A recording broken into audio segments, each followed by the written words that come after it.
நான் ரொம்ப மிகச்சிறியவன்.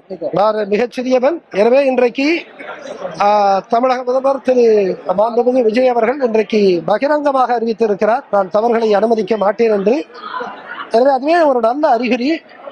இந்த பகிரங்க அறிவிப்பு தமிழக மக்களிடத்திலே நிச்சயமாக பெரிய எதிர்பார்ப்பையும் நம்பிக்கையும் அது உருவாக்கி இருக்கிறது.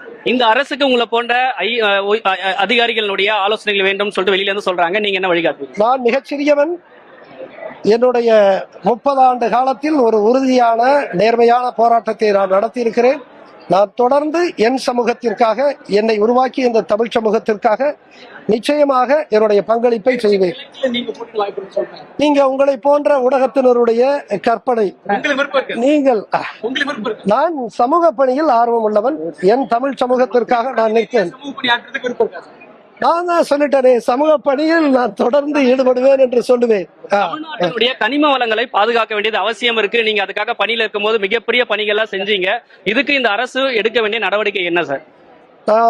ஏற்கனவே 2010 ஆண்டுகளுக்கு முன்பாக இந்த கனிம வள கொள்ளை எந்த அளவிற்கு ஒரு இந்தியாவினுடைய, ஆசியாவினுடைய மிகப்பெரிய கிரானைட் ஊழலை நான் வெளிக்கொண்டு வந்திருக்கிறேன். ஆனால் நம்முடைய அமைப்பு எவ்வளவு மோசமான ஊழல் மிகுந்த அமைப்பாக இருக்கிறது என்று சொன்னால் இன்றைக்கு வரைக்கும் ஒரு சிறு துளி கூட நகரவில்லை. எனவே நிச்சயமாக மாண்புமிகு விஜய் அவர்களுடைய இந்த ஆட்சியில் கனிம வள கொள்ளை தடுத்து நிறுத்தப்படும் என்று நான் உறுதியாக நம்புகிறேன். அது கற்பனையா நீங்க கேட்கிறீங்க, நீங்கள் செய்தீங்க. நான் இந்த தமிழ் சமூக பணிக்கு அளப்பரிய பங்களிப்பை தொடர்ந்து ஆற்றுவேன்.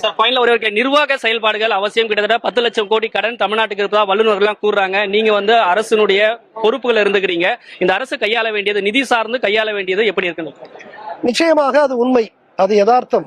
இன்றைக்கு இப்ப தமிழக அரசு 10 லட்சம் கோடி கடனில் இருக்கிறது என்பது ஒரு யதார்த்தம். அதற்காக ஒவ்வொரு ஆண்டும் நம்முடைய நிதி அறிக்கையிலேயே, பட்ஜெட்டிலேயே அந்த கடனுக்கான வட்டியையே பெருந்தொகையை செலுத்த வேண்டியது என்பதும் ஒரு யதார்த்தம்.